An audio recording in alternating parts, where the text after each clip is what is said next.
वक्त से लड़के जो तकदीर बदल दे, इंसान वही है जो अपना नसीब बदल दे। कल क्या होगा कभी मत सोचो, अरे क्या पता कल वक्त खुद तस्वीर बदल दे। वेलकम बैक, मैं एंडी दैया एक बार फिर हाजिर हूँ आपके यूट्यूब चैनल स्टडी रेडियो के ऊपर। तो सभी का स्टडी रेडियो चैनल के ऊपर स्वागत है। तो कैसे आप लोग और आपकी पढ़ाई कैसी चल रही है? जैसा मैंने बताया कि वक्त से लड़के जो अपनी क्या तकदीर बदल दे, जो समय के साथ जो इंसान लड़ जाता है वो क्या अपना नसीब है अपने आप बदल देता है। और इंसान वही होता है जो अपने खुद की जो नसीब है, तकदीर है, उसको बदल देता है। क्या हमें ट्रेडिशनल या रूढ़िवादी तरीके से नहीं जीना है, हमें क्या है वक्त के साथ लड़के या परेशानियों का सामना करके या कठिनाई से लड़के क्या है उसको कदम दर कदम अपने सक्सेस या अपनी मंजिल के ऊपर पहुंच जाएंगे। तो एक दिन क्या होगी, मंजिल अपने कदमों में होगी। तो मंजिल अपने कदमों में कब होगी? जब हम क्या है दिन रात मेहनत करेंगे, जब लगातार मेहनत करेंगे तभी क्या होगी, मंजिल अपने कदमों में होएगी। तो ये मत सोचो कि हमने 2 दिन मेहनत कर ली, 3 दिन मेहनत कर ली, 3 दिन पढ़ लिए, महीना पढ़ लिए, 1.5 महीना पढ़ लिए, उसके बाद छोड़ दिया, 15 दिन छोड़ा, उसके बाद फिर आके पढ़ने लगे। इससे कुछ नहीं होगा। जब तक आपकी रूटीन नहीं बनेगी, जब तक आपकी रूटीन नहीं बनेगी, तब तक आपको कामयाबी मिलने वाली नहीं है। कामयाबी का मूल मंत्र यही है कि आप लगातार या मतलब रूटीन से लगातार अपने मंजिल की तरफ बढ़ते रहो। चाहे 1 कदम चलो, लेकिन क्या करो, डेली 1 ही कदम चलो। ये नहीं कि हम एक दिन तो 5 कदम चल लिए, उसके बाद क्या 2-10 दिन बैठ गए, फिर 15 कदम तक चल लिए। तो ऐसे आपको मंजिल मिलने वाली नहीं है। क्यों? क्योंकि जैसे आप जो बीच में आप गैप छोड़ दोगे टाइम का, उसके अंदर क्या है, जो हमारे साथ जो और कंपटीशन कर रहे हैं वो आपसे आगे निकल जाएंगे और आप क्या है कामयाबी के दौर से पीछे रह जाएंगे। तो फिर तो आप फर्स्ट आएंगे, लेकिन कहां से आएंगे? फर्स्ट आएंगे आप पीछे से। अगर आप रूटीन को तोड़ दोगे तो फर्स्ट आप आओगे जरूर, लेकिन आप फर्स्ट पीछे से आओगे। तो वही बात है। बोला बेटा कल रेस हुई थी, आपका कौन सा नंबर आया? बोला पापा 3rd नंबर आया। बोला वाह 3rd, बहुत अच्छा बेटा, आप तो 3रे नंबर पे आ गए, कोई पोजीशन तो आई आपकी। तो फिर पापा ने पूछा कि आपका जो टोटल रेस में भागने वाले पार्टिसिपेट या भागीदार कितने थे? बोले पापा 3 ही थे। तो आप क्या है 3 ही थे, तो 3 में क्या आएगा, 3रा नंबर आएगा। तो क्या होगा, आपका नंबर तो आएगा पीछे से पहला आएगा। तो क्या करना है, हमें रूटीन में चलना है। जब तक आपकी रूटीन नहीं बनेगी तो कामयाबी आपको मिलने वाली नहीं है। क्योंकि कामयाबी तभी मिलेगी जब आप डेली क्या है एक मतलब रूटीन बना के एक टाइम टेबल के अनुसार क्या होगे, कामयाबी की ओर बढ़ोगे या कदम से कदम मिला के चलोगे। कुछ तैयारी आप करोगे, कुछ हम कराएंगे, तो क्या है आपको कामयाबी मिल जाएगी। और हम आपको वही पढ़ाएंगे जो आपके एग्जाम में आएगा। एग्जाम से बाहर जो पढ़ाएंगे उसके अलावा कुछ नहीं आएगा। तो हम स्टार्ट करते हैं। हम पढ़ रहे थे हिमालय पर्वत का प्रादेशिक विभाजन। हिमालय का प्रादेशिक विभाजन।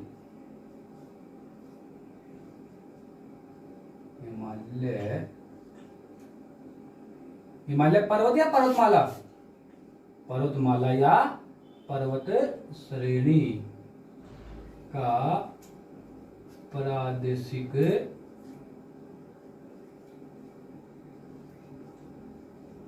विभाजन। तो हमने पढ़ा था पिछली क्लास में हिमालय पर्वत का प्रादेशिक विभाजन नदियों के आधार पे किसने किया? जीएस बुर्राड ने किया। कहां के थे? इंग्लैंड के थे। 4 पार्ट किए नदियों के आधार पर। कौन से? 1 2 3 4। पहला आपका कौन सा था? आपका पहला था आपका कश्मीर हिमालय, ठीक है। उसके बाद कौन सा बचा? आपका हिमाचल हिमालय या सॉरी कुमायूं हिमालय, फिर आपका नेपाल हिमालय, और लास्ट में क्या बचा था? आपका असम हिमालय। ये 4 पार्ट किसने किए थे नदियों के आधार पे? कौन सी 5 नदियां बताई थी मैंने आपको? पहला था आपका जो कश्मीर हिमालय, वो किसके बीच में रहेगा? आपका पहला सिंधु से लेके सतलुज के बीच में, और फिर सतलुज से क्या है काली के बीच में, काली से तीस्ता के बीच में, तीस्ता से दिहांग के बीच में। सिंधु, सतलुज, काली, तीस्ता और दिहांग। कल मैंने बताया था SSKTD। सिंधु, सतलुज, काली, तीस्ता और दिहांग। पहला पार्ट पड़ेगा आपका सिंधु और सतलुज के बीच में कश्मीर हिमालय। फिर सेकंड आपका जो हिमाचल हिमालय है या कुमायूं है वो कहां पे पड़ेगा? आपका सतलुज और काली के बीच में। फिर आपका जो नेपाल हिमालय है वो काली और तीस्ता के बीच में। और लास्ट बता असम हिमालय किसमें पड़ेगा? तीस्ता और दिहांग नदी के बीच में क्या पड़ेगा? आपका हिमालय पड़ेगा, असम हिमालय। ये 4 पार्ट थे जो जीएस बुराड़ ने इंग्लैंड के जो भूवैज्ञानिक थे, उन्होंने क्या किया था, जो सर्वेयर थे, उन्होंने क्या किया था, हिमालय पर्वत को नदियों के आधार पे 4 भागों में बांटा। उसके बाद हमने एनसीईआरटी के आधार पे पढ़ा, एनसीईआरटी आधार पे एनसीईआरटी हिमालय पर्वत का प्रादेशिक विभाजन करती है, वो कितने भागों में करती है, वो 5 भागों में क्या करती है, एनसीईआरटी हिमालय पर्वत का विभाजन करती है। पहला कौन सा बताया था मैंने आपको, नॉर्थ वेस्ट, उसके बाद वेस्टर्न हिमालय, उसके बाद सेंट्रल हिमालय, 3 हमने पढ़ लिए थे। और उसके बाद आता आपका अरुणाचल प्रदेश और लास्ट है पूर्वांचल या ईस्टर्न हिमालय। तो पहले 3 हमले पढ़े थे, कौन से western Himalaya, north west Himalaya, western Himalaya, central Himalaya हमने पढ़ चुके हैं। हमने देखा कि जो नॉर्थ वेस्ट कहाँ पड़ता है, जम्मू कश्मीर और लद्दाख के अंदर पड़ता है। उसके बाद वेस्टर्न हिमालय कौन से पड़ता है, हिमाचल और उत्तराखंड के अंदर पड़ता है। हिमाचल के अंदर क्या कहा जाता है, वेस्टर्न हिमालय को क्या कहा जाता है, हिमाचल के अंदर कहा जाता है धौलधार, और उत्तराखंड के अंदर कहा जाता है नागटिबा। उसके बाद थर्ड बताया था मैंने सेंट्रल हिमालय, जो कहाँ पड़ता है आपका, सिक्किम और दार्जिलिंग के अंदर पड़ता है। सबसे ऊंचा हिमालय कौन सा रहेगा आपका, सबसे ऊंचा हिमालय रहेगा आपका सेंट्रल हिमालय। क्यों, क्योंकि वहां पे विश्व की सबसे ऊंची चोटी जो माउंट एवरेस्ट है वो सेंट्रल हिमालय के अंदर ही स्थित है। और भारत की सबसे ऊंची चोटी कौन सी है, केटू है। और हिमालय पर्वत की भारत में सबसे ऊंची चोटी कौन सी है, कंचनजंगा है। वो भी कहाँ पड़ती है, वो भी आपकी सेंट्रल हिमालय के अंदर ही पड़ती है। सेंट्रल हिमालय के उत्तर में क्या, सॉरी पूर्व में क्या है, सेंट्रल हिमालय के पूर्व में क्या बताया था मैंने आपको, भूटान बताया था। पश्चिम में क्या था, नेपाल था। तो अगले चलते हैं हम, अपना फोर्थ पॉइंट है जो हिमालय पर्वत का प्रादेशिक विभाजन का चौथा नंबर बताया था मैंने आपको, अरुणाचल हिमालय। नंबर 4 अरुणाचल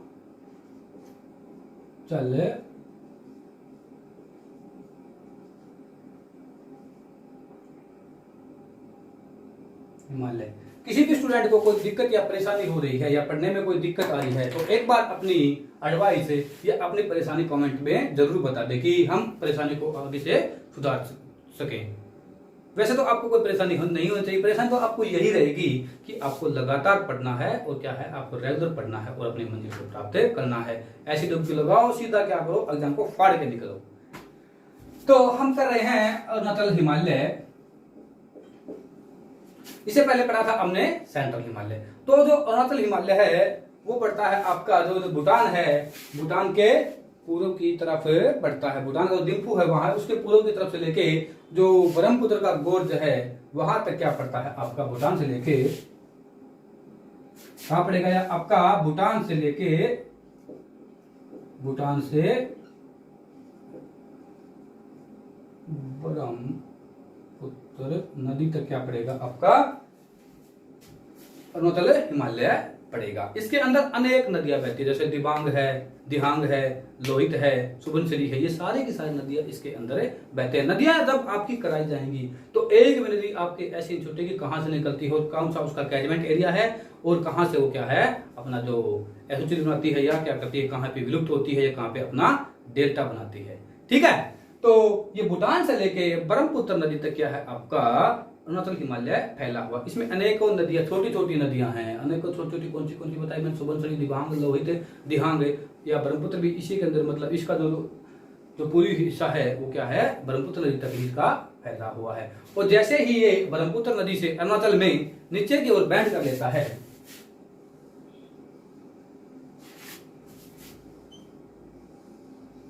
ठीक है, देख लो एक बार। पहला कौन सा था आपका, यहाँ पे कश्मीर हिमालय नंबर 1, कश्मीर हिमालय। ठीक है, सेकंड कौन सा था आपका, या इसे या क्या आपका कौन सा था, नॉर्थ वेस्टर्न, नॉर्थ वेस्टर्न या कश्मीर हिमालय। सेकंड था आपका वेस्टर्न हिमालय या हिमाचल हिमालय। ठीक है, या उत्तराखंड हिमालय। थर्ड बताया मैंने आपको सेंट्रल हिमालय, सेंट्रल या सिक्किम और दार्जिलिंग वाला हिस्सा। और इससे आगे से लेके यहां तक जो आपका पड़ता है वो कौन सा आपका, अरुणाचल हिमालय।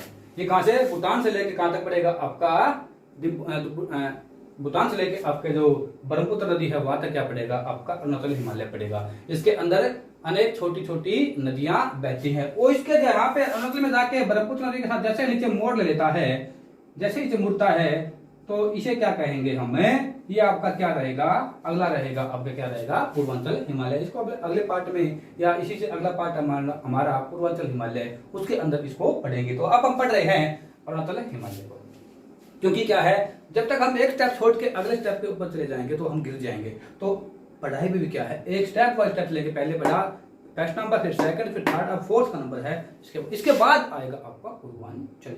हम पढ़ रहे हैं अरुणाचल हिमालय, और इसके अंदर कई क्या है जनजातियां पाई जाती हैं, जैसे मोनपा है, अबोर है, मिसमी है और नाइसी। कौन सी जनजातियां इसके अंदर पाई जाती हैं? मोनपा, अबोर, मिसमी, नायासी, ये क्या है, इसके अंदर जनजाति पाई जाती है। मोनपा, मोपा लगा लो, या मोनपा, अबोर, मिसमी या नायासी, ये जनजातियां इस हिमालय के अंदर पाई जाती हैं। इसके अलावा एक मोस्ट इंपोर्टेंट क्वेश्चन बचता है जो आपका एग्जाम की दृष्टि से बहुत ही महत्वपूर्ण है। इस हिमालय के अंदर क्या आपकी जूमिंग कृषि की जाती है। जूमिंग कृषि को हिंदी में क्या कहते हैं हम? स्थानांतरित कृषि भी कहते हैं, मतलब स्थान बदल बदल के कृषि की जाती है। एक बार आपको थोड़ा सा जूमिंग कृषि के बारे में बताते हैं। स्थानांतरित का मतलब सभी समझते हैं कि स्थान छोड़ के। तो क्या ये छोटी छोटी जो जनजातियां यहाँ पे रहती हैं, यहाँ पे क्या करती हैं? स्थानांतरित कृषि या जूमिंग कृषि करती हैं। कैसे करती हैं जूमिंग कृषि? ये जैसे ही जंगल को थोड़ा सा जंगल को साफ किया, ये तो है नहीं कि वहां पे मतलब पूरा प्लेन एरिया है, खेती के लिए जमीन बिल्कुल नहीं है। क्या है, पहाड़ों में जंगलों को काट काट के क्या है वहां पे खेती की जाती है। और जैसे ही उस जंगल को काटते हैं, उस जंगल को जो काटा गया हिस्सा है उस पे क्या कर देते हैं? खेती करते हैं। ठीक है, काट के उसको क्या करते हैं? खेती करते हैं। जैसे ही उसकी मतलब उपजाऊ क्षमता कम हो जाती है तो उससे क्या करते हैं? वो आगे बढ़ जाते हैं। तो क्या करते हैं? पिछले स्थान को छोड़ देते हैं और अगले स्थान पे फिर वो क्या करते हैं? जंगल को काट देते हैं और वहां पे खेती करते हैं। फिर उसकी जो उपजाऊ शक्ति कम होगी वो क्या होंगे? फिर उसको स्थान को छोड़ देंगे और अगले स्थान पे फिर क्या आगे स्थानांतरित कर जाएंगे। इसलिए क्या कहते हैं? इसे स्थानांतरित खेती कहते हैं या जूमिंग खेती भी कहते हैं, या इसको स्लैश एंड बर्न भी कहा जाता है। स्लैश एंड बर्न क्यों कहा जाता है? क्योंकि जंगलों को काटते हैं, उसके बाद क्या करते हैं? उन जंगलों को ये आग लगा देते हैं और वो राख क्या करती है? इसमें डीएपी या यूरिया या उर्वरक का काम करती है। क्यों? जितना डीएपी यूरिया ज्यादा डालते हैं तो क्या होगी? आपकी क्या है? फसल ज्यादा ग्रोथ करेगी और ज्यादा क्या करेगी? प्रोडक्शन देगी। तो इनमें क्या होता है? इनके पास डीएपी यूरिया तो है नहीं, तो ये क्या करते हैं? उसको जंगलों को आग लगा देते हैं। ये डीएपी यूरिया के चक्कर में जंगलों को आग लगाते हैं कि मतलब जो झाड़ झंखाड़ जो जंगल काटे हैं उनका सफाया हो जाए। लेकिन क्या है, नेचुरली क्या है, जो राख है, राख भी क्या है कि उर्वर का काम करती है और जमीन को ज्यादा उपजाऊ बनाती है। इसको क्या कहते हैं? स्लैश एंड बर्न खेती भी कहते हैं। हम क्या करते हैं? अच्छे प्रोडक्शन के लिए 1 कट्टे यूरिया, 2 कट्टा यूरिया, एक पानी के साथ यूरिया, अगले पानी के साथ यूरिया, लगातार यूरिया के ऊपर यूरिया चलते रहते हैं। लेकिन लास्ट में जो गेहूं की जो आपकी क्वांटिटी है वो तो आपकी बढ़ जाती है, प्रोडक्शन आपका बढ़ जाता है, लेकिन जो इसकी क्वालिटी है वो लो स्टैंडर्ड की क्वालिटी इसकी हो जाती है, इसकी गुणवत्ता नहीं रहती। क्यों? खाने में गेहूं अच्छा नहीं रहता है। तो हम क्या कहते हैं? ज्यादा से ज्यादा यूरिया खाते हैं। हम क्या खाते हैं? हम गर्मी खाते हैं और हमें चाहिए भी गर्म, क्या चाहिए? फास्ट फूड चाहिए। क्यों? पहले के जो इंसान थे वो फास्ट फूड, बर्गर, चाउमीन को कोई नहीं जानता था। आज तो क्या है, सुबह बच्चा उठता है तो चाउमीन बर्गर मांगता है, शाम को जब मतलब मार्केट में जाता है तो इडली, बड़ा पाव, डोसा ये मांगता है। तो क्या है, हर चीज क्या है? फास्ट चाहिए। इंसान को टाइम लगना नहीं चाहिए। और 2 चीजें आप याद रखो, सफेद जो खाना है उससे बच जाओ। सफेद कोई भी हो उससे बच जाओ। जो मैदा से बना जो खाना है वो कम से कम खाना चाहिए। क्या नहीं तो क्या है, आपका जो डाइजेस्ट सिस्टम है, आपका जो पाचन तंत्र है वो क्या होगा? वो खराब होगा। और पाचन तंत्र खराब होगा तो आप जो भी खाए वो आपको हजम नहीं होगा, या आपको खाया पिया आपके मतलब शरीर के अंदर कुछ नहीं लगेगा। तो खाने पीने का कोई फायदा है नहीं, जिससे क्या है आपकी जो जीवन प्रत्याशा है या अपना जीवन जीने की जो एज बताई गई है वो भी क्या हो जाती है? कम हो रही है। तो क्या करते हैं अरुणाचल हिमालय में जो जनजातियां क्या करती हैं? वो क्या करती हैं? स्लैश एंड बर्न जूमिंग खेती इसके अंदर की जाती है। ठीक है, जूमिंग खेती किसे कहते हैं? जूमिंग कृषि किसे कहते हैं? जब कोई भी इंसान लगा लो, ये तो जनजातियां करती हैं, कोई भी एक स्थान से छोड़ के दूसरे स्थान पे क्या करते हैं? खेती करते हैं। जैसे और इसका जो आपके जो प्रक्रिया बता दी है, जंगलों को काटते हैं, उसके बाद आग लगाते हैं, उसके बाद वहां पे क्या करते हैं, एक या दो साल वहां पे खेती करते हैं। जैसे ही उसकी जो वहां पे अनाज होना खत्म हो जाता है, स्टार्टिंग में तो अनाज ज्यादा होता है, क्यों? क्योंकि वो राख होती है, राख क्या करती है, उर्वरक का काम करती है। ठीक है, तो उसके बाद आगे क्या है, अगला एरिया चुनते हैं, वहां पे फिर जंगल काटते हैं, फिर आग लगाते हैं, फिर राख बनती है, फिर क्या करते हैं, कृषि करते हैं। जैसे ही वहां पे एक दो साल में उर्वरक क्षमता फिर कम होती है, तो क्या होते हैं, आगे की ओर बढ़ जाते हैं। ये आपकी स्लैश बन गया जूमिंग कृषि। जूमिंग कृषि कहा की जाती है भाई, जूमिंग खेती भी इसी हिमालय के अंतर या आपका जो पूर्वांचल हिमालय या सॉरी अरुणाचल हिमालय, इसके अंतर क्या की जाती है, जूमिंग कृषि की जाती है। इसमें बताया है मैंने आपको जनजातियां कौन सी बताई थी, अबोर, मोप्पा और मिस्मी, ये थी इसके अंदर जनजातियां। और इसमें नदियां बताई थी मैंने, नदियां मैन तो आपकी ब्रह्मपुत्र, दिबांग, लोहित, सुबनश्री और ये था आपका अरुणाचल हिमालय। इसके बाद आपका लास्ट बचता है, लास्ट क्या बताया मैंने, पूर्वांचल हिमालय। अगर हिमालय की बात की जाए तो हिमालय तो पूर्वांचल आपका कहाँ रहेगा, जो आपका अरुणाचल का क्षेत्र है या ब्रह्मपुत्र का जो गोद बताया था, यानी मैंने यहाँ पे आपको नामता भरवा, उससे नीचे जो छोटी छोटी पहाड़ियां पाई जाती हैं, उसे क्या कहते हैं, हिमालय पर्वत का जो लास्ट पार्ट है, हमने बताया कौन सा, पूर्वांचल हिमालय। तो अगला आपका क्या रहेगा, लास्ट कौन सा रहेगा,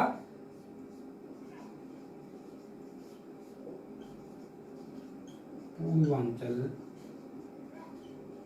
हिमालय। ये क्या आपका लास्ट पार्ट है, ये आपका कौन सा था, फोर्थ, और ये क्या आपका पांचवा पार्ट क्या है, आपका पूर्वांचल हिमालय है। तो वैसे अगर क्षेत्र की बात की जाए तो मैं क्या है, क्षेत्र की बात की जाए तो मिर्जापुर जो सीरीज है, लगभग आज की यंग जनरेशन ने सभी देख लिया, जिसके दो सीजन आए हैं मिर्जापुर, उसमें बात आती है पूर्वांचल की। जो आपका गुड्डू भैया होता है वो क्या बनता है, मिस्टर पूर्वांचल बनने की पूरी कोशिश करता है। ठीक है, जो गुड्डू होता है वो क्या है, मिस्टर पूर्वांचल बनने की पूरी कोशिश करता है, लेकिन जो मुन्ना भैया है वो क्या करता है, पूरे इसके जो मुन्ना भैया है वो इसके बीच में टांगे अड़ाता है। तो मतलब मिर्जापुर सीरीज से मेरा मैन मकसद आपको मिर्जापुर सीरीज दिखाना नहीं मेरा है, उसके मिर्जापुर सीरीज को याद करके आप वहां पे आपको याद आना चाहिए पूर्वांचल। तो पूर्वांचल जो क्षेत्र की बात की जाए तो क्षेत्र पड़ता आपका जो यूपी का जो, यहाँ पे यूपी लगा लो, तो यूपी का जो आपका पूर्व का क्षेत्र है वो उसे क्या कहते हैं, पूर्वांचल कहा जाता है। लेकिन अब हम यहाँ पे बात कर रहे हैं पूर्वांचल हिमालय की।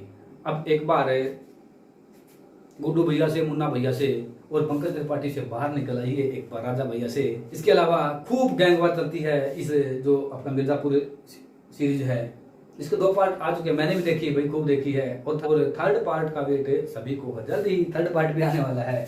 तो मिर्जापुर से बाहर निकलो एक बार, मिस्टर पूर्वांचल बन के छोड़ो, अब मिस्टर पूर्वांचल हिमालय के अंतर आ जाओ। ठीक है, तो जो पूर्वांचल हिमालय है वो कहाँ पड़ता है, कहाँ बताया मैंने आपको, जो ब्रह्मपुत्र है या जो आपका अरुणाचल हिमालय है इसके दक्षिण के अंदर पड़ता है। कहाँ पड़ता है ये, अरुणाचल हिमालय के दक्षिण के अंदर पड़ता है। ये आपका यहाँ पे आपका क्या रहेगा, छोटे छोटे से क्या है पहाड़ियां हैं, वो क्या रहेगी आपकी पूर्वांचल हिमालय रहेगा। इसमें छोटी छोटी पहाड़ियां पाई जाती है, जैसे नागा की पहाड़ियां, मणिपुर की पहाड़ियां, मिजो की पहाड़ियां, पटकाई भूमि, ये सारे की सारी इसके अंतर्गत आती हैं। यहाँ पे आपको एक और इम्पोर्टेंट क्वेश्चन बताता हूँ, शायद आपने कहीं नहीं पढ़ा होगा। जो आपका ये आपका पूरा मैप एक बार यहाँ पे हम लगाएंगे तो आपका अंडमान निकोबार द्वीप, मतलब यहाँ लगा लो एक बार, ये आपका अंडमान निकोबार द्वीप समूह है। ठीक है, यहाँ पे पूरा आपका क्या है, पानी है, इसके अंदर क्या बीच में पानी है, इस साइड भी क्या है आपका पूरा पानी है। तो लेकिन ये मतलब यहाँ पे द्वीप कैसे निकल के आए, तो यहाँ पे मेरा आपका पानी या द्वीप कैसे निकल के आए ये बताने का पूरा एक ही उद्देश्य है, हिमालय पर्वत की ओर ले जाना। तो हिमालय पर्वत का जो थर्ड पार्ट बताया था मैंने, शिवालिक, तो कहीं ना कहीं जो आपका अंडमान निकोबार द्वीप समूह वो भी क्या है, शिवालिक का ही हिस्सा है, या आपका जो पूर्वांचल हिमालय है उसका हिस्सा है। तो अब आपसे पूछ लिया जाए कि अंडमान निकोबार द्वीप समूह कौन से हिमालय का हिस्सा है। मोस्ट इंपोर्टेंट क्वेश्चन है, काफी बार पूछा जा चुका है और आगे भी इसको पूछेंगे, क्योंकि अब हर साल पता नहीं कितने एग्जाम होते हैं, तो एग्जामिनर क्या करता है, बिल्कुल मतलब यूनिक क्वेश्चन लेके आता है, जहां तक इंसान है या जहां तक जो पढ़ने वाले नॉर्मल पढ़ने वाले बच्चे हैं वो पहुंच नहीं पाते। लेकिन हम तो वहां तक जाएंगे जहां पे उसकी सोच भी खत्म ना हो, वहां जहां उसकी सोच खत्म होएगी वहां तो अपनी क्या है, सोच शुरू होएगी। एग्जाम तो कितना भी सोच ले उसको हम अब छोड़ेंगे नहीं, एग्जाम को फाड़ के आएंगे और कामयाबी हासिल करेंगे। तो आपका जो अंडमान निकोबार द्वीप समूह है वो कौन से हिमालय का हिस्सा है, कौन से हिमालय का हिस्सा है, बताया मैंने आपको अभी, शिवालिक हिमालय या पूर्वांचल हिमालय का हिस्सा है। क्योंकि क्या है यहाँ पे, क्या वो क्या है, ये वाला हिस्सा जो शिवालिक का या पूर्वांचल हिमालय का हिस्सा है वो पानी से ढक गया है, लेकिन इसकी हाइट थोड़ी ज्यादा थी, क्या है ये पानी से ऊपर आ गया है। कोई भी समुद्री जहाज है वो इस साइड से नहीं जाते हैं। क्यों जाते हैं, अगर समुद्री जहाज मतलब पहाड़ों के ऊपर जाएंगे, यहाँ पे क्या पहाड़ी तो है, वो क्या नीचे पानी के नीचे दबा हुआ पानी उसके ऊपर आ गया है, अगर उसके ऊपर जाएंगे उसकी तली में क्या हो जाएगा, छेद हो जाएगा, और छेद हो जाएगा तो क्या बन जाएगी, वो टाइटैनिक बन जाएगी। टाइटैनिक क्या थी, कि जहाज थी जो अपने पहले चक्कर के अंदर ही क्या है, या अपने पहले ट्रिप के अंदर उसका क्या हो गया था, एक एक्सीडेंट हो गया था, और क्या उसके अंदर जितने भी यात्री थे वो सारे के सारे यात्री क्या हो गए थे, डूब गए थे। कुछ डूब गए थे, उसको कुछ बदलने लगे, तो वो क्या है बाद में क्या है, वो वही बर्फ के अंदर वही उनकी क्या सर्दी के कारण क्या होगी, उनकी बर्फ जम गई, और सुबह तक जब उनकी सहायता के लिए आए तो वो क्या हो गया, सारे के सारे बर्फ से जमे मिले और सारे के सारे मरे मिले।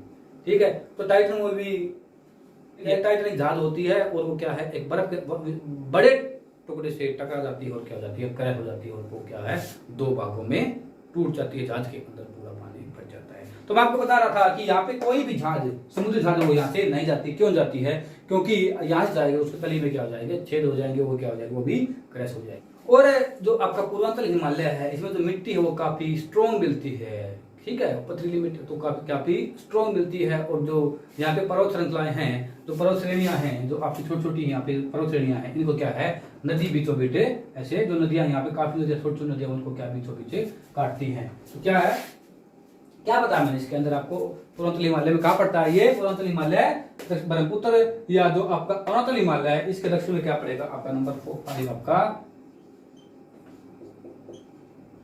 पूर्वांचल हिमालय। पूर्वांचल हिमालय आपका कहाँ पड़ेगा, ब्रह्मपुत्र या अरुणाचल हिमालय के दक्षिण में पड़ेगा। और इसमें क्या अनेक छोटी छोटी क्या है, पहाड़ियां पाई जाती है, नागा की पहाड़ियां, मिजो की पहाड़ियां, मणिपुर की पहाड़ियां, लुसाई की पहाड़ियां, पटकाई भूमि, ये सारे के सारे इसके अंतर्गत आती हैं। और इसकी जो पर्वत श्रृंखलाएं हैं, छोटे छोटे जो पर्वत है वो क्या है, समानांतर रूप से फैले हुए हैं, और नदियां इनको क्या है, बीचों बीच से काटती है। इसकी जो मिट्टी वो कैसी है, मिट्टी स्ट्रॉन्ग मिट्टी है। तो आज आपका हिमालय पर्वत क्या है, खत्म होता है।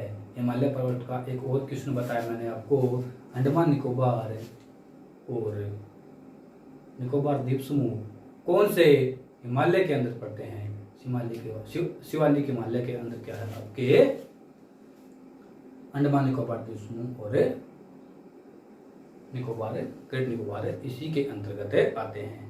तो कैसा रहा आपका हिमालय का सफर, आपको बिल्कुल शिवालिक से लेके ऊपर हम आपको ले गए ट्रांस हिमालय में, बिल्कुल कश्मीर हिमालय से लेके हम आपको कहाँ पे ले गए, पूर्वांचल हिमालय में ले गए। आपको हम माउंट एवरेस्ट से लेके कहाँ तक ले गए, कंचनजंगा तक ले गए, कंचनजंगा तक ले गए सिक्किम के अंदर। और हम आपको नागा पर्वत से लेके कहाँ पे घुमा के लेके आए, नामचा बरवा तक घुमा के लेके आए। हम आपको K2 गोल्डन आस्टिन से लेके K4 कासिरपुरम तक लेके गए। इसके अलावा हमने आपको घुमाया सियाचिन ग्लेशियर में, बियापो ग्लेशियर में, हिस्पर ग्लेशियर में, और हिस्पर ग्लेशियर, सियाचिन और बाल्टारो ग्लेशियर के अंदर आपको घुमाया। इसके बाद हम आपको लेके गए लद्दाख में भी लेके गए। लद्दाख क्या है, लद्दाख एक कोल्ड डेजर्ट है। कोल्ड डेजर्ट भी कल आपको पिछली क्लास में मैंने आपको बताया डेजर्ट क्या होता है। अब जैसे ही डेजर्ट या मरुस्थल की बात आए तो आपके माइंड में राजस्थान नहीं आना चाहिए, आपके माइंड में आना चाहिए कहाँ पे, वर्षा 25 mm से कम होती है। जहां पर वर्षा, वार्षिक वर्षा 25 मिलीमीटर से कम होगी, वही आपका क्या कहलाएगा, रेगिस्तान कहलाएगा। अगर वहां पे रेत के टिब्बे हैं तो गर्म, अगर वहां पे गर्मी ज्यादा होती है, बड़े बड़े टीले हैं तो क्या होगा, आपका गर्म मरुस्थल कहलाएगा। और जब आपका ठंड होगी, जमा रहेगा, क्या आपका ठंडा मरुस्थल कहलाएगा। विश्व का सबसे बड़ा मरुस्थल कौन सा है, सारा मरुस्थल भारत का कौन सा है? थार मरुस्थल। और ये कौन से है आपके? गर्म मरुस्थल है। और ठंडा मरुस्थल कौन सा है? गोबी मरुस्थल। वो क्या है? विश्व का सबसे ठंडा मरुस्थल है। फिर हम आपको लेके गए चारों श्रेणियों में, लेके गए कौन से में? K L Jaiprakash, K L J P, K L J P, K L J P, K L Jaiprakash, Karakoram, Ladakh, Zaskar और पीर पंजाल, चारों पर्वत श्रेणी में आपको घुमा दिया। इसके बाद हम आपको लेके आए आपका ट्रांस हिमालय खत्म करके हम आपको लेके आए महान हिमालय के अंदर, क्या पूरा साल बर्फ से ढका रहता है। और साथ साथ हम आपको लेके गए थे ट्रांस हिमालय के अंदर भी, उसमें बताया था वहां पे कोई मतलब पेड़ पौधे नहीं होते, ना ही जीव जंतु रहते। क्यों? क्योंकि यह सारा साल बर्फ से ढका हुआ रहता है। ट्रांस हिमालय हिमालय का इशारा के क्या था? एक अलग हिमालय है। और हम आपको घुमा के लेके आए थे तिब्बत के पठार के अंदर ही। पठार क्या होता है? जो आपका पहाड़ होता है उसका क्या होता है? बिल्कुल पैरेलल क्षेत्र या पैरेलल एरिया क्या कहलाता है? पठार कहलाता है। जमीन से उठा हुआ काफी ऊंचा भाग, वो क्या उसकी जो छत है या उसका शीर्ष वो क्या सपाट रहे या प्लेन रहे, क्या कहलाएगा? आपका पठार कहलाएगा। पामीर का पठार को क्या कहते हैं? संसार की छत भी कहा जाता है। कराकोरम को क्या कहते हैं? Backbone of A high Asia. भूलने नहीं चाहिए, जब भूल गए तो अभी भूल गए, अभी तो 10 दिन भी नहीं हुए हैं, जब एग्जाम में आएगा तो आप भूल के बैठ जाओगे। ऐसा नहीं करना है। संसार की छत कौन सी? आपकी रूफ ऑफ वर्ल्ड, पामीर की गांठ या पामीर का पठार। Backbone of A high Asia, उच्च एशिया की रीढ़ क्या है? आपकी कराकोरम में है। और उसके बाद हमने आपको घुमाया पूरे का पूरा महान हिमालय के अंदर आपको घुमा दिया। वहां भी क्या थी? बड़े बड़े आपके पहाड़ थे। सबसे ऊंचे पर्वत कौन से हिमालय में पाए जाते हैं? आपके महान हिमालय के अंदर ही पाए जाते हैं। हम आपको लेके गए बंदरपूछ कामेत, नंदा देवी, मंसालू, गौरी शंकर, माउंट एवरेस्ट, मैकालू और कंचनजंगा। इसके बाद नामचा पर्वत पूरे पूरा, यमुनोत्री, गंगोत्री, केदारनाथ, बद्रीनाथ, त्रिशूल, सभी किसके अंदर बीच में पड़ते हैं? ये यमुनोत्री, गंगोत्री, केदारनाथ, बद्रीनाथ और त्रिशूल किसके अंत बीच में पड़ते हैं? बंदरपूछ और कामेत के बीच में पड़ते हैं। बीके एंड बंदरपूछ, कामेत और नंदा देवी। इसके बाद आपको बताया था, इसके बाद आपको घुमा के ले आके हमें मध्य हिमालय क्या है? आपका पर्यटन की दृष्टि से क्या है? काफी महत्वपूर्ण है। क्या है? सारे के सारे पर्यटन स्थल है इसी के अंतर्गत पाए जाते हैं। आपका डलहौजी है, कसोल है, शिमला है, मध्य हिमालय के अंदर ही ये पाए जाते हैं। फिर आपको बताया था दून और द्वार बताया था, बुग्याल बताया था। ठीक है, बुग्याल क्या होते हैं? कमेंट बॉक्स में जरूर बताएं। पूरी क्लास आपको पढ़ा जा चुकी है बुग्याल क्या होते हैं। फिर आपको घुमा के लेके आए हमें शिवालिक के अंदर, जो हिमालय की पदसतली है। हिमालय की पदसतली कौन सी है? शिवालिक की तो है भाई, हिमालय की पदसतली शिवालिक। उसके बाद हमने आपको पूरे का पूरा हिमालय की सैर करा दी, मतलब वर्टिकल रूप में। पहले हमने क्या करवाए थे? ओरिजेंटल रूप में, अब करवा दिया आपको वर्टिकल रूप में, लंबवत रूप में। 4 भाग बताए सिडनी एस बुराड़ ने। जीएस बुराड़, सिडनी बुराड़ कहाँ का था? इंग्लैंड का। 4 नदियों के आधार पे क्या किया? इसके 4 पार्ट किए, सिंधु से लेकर सतलुज तक, सतलुज से काली तक, काली से तीस्ता तक, तीस्ता से दिहांग तक। इसके बाद जो एसपी चटर्जी थे उसने क्या किया? 5 भागों में बांटा। कौन से भाग बताए थे? आपके नॉर्थ वेस्टर्न, सेंट्रल, अरुणाचल और ईस्टर्न। ठीक है, ये आपके 5 भाग एसपी जी ने बताया। तो यहाँ पे आपका हिमालय पर्वत क्या है आज आपका कंप्लीट होता है। तो कैसे लगा आपका हिमालय पर्वत की सैर? एक बार कमेंट सेक्शन में जरूर बताएं। कोई भी आपको सजेशन देना है या कोई भी आपकी एडवाइस है जहाँ पे आपको पढ़ने में दिक्कत हो रही है, तो क्या करें? एक बार कमेंट बॉक्स में जरूर अपनी सलाह दें, अपना मशवरा दें। और चैनल को सब्सक्राइब, शेयर और लिंक को शेयर जरूर कर दें। जितनी मेहनत हम कर रहे हैं उतनी मेहनत आप करो। दोनों मिलकर क्या है, हम एग्जाम को फाड़ देंगे, कामयाबी की सीढ़ी के लास्ट डंडे के ऊपर चले जाएंगे। Thank you.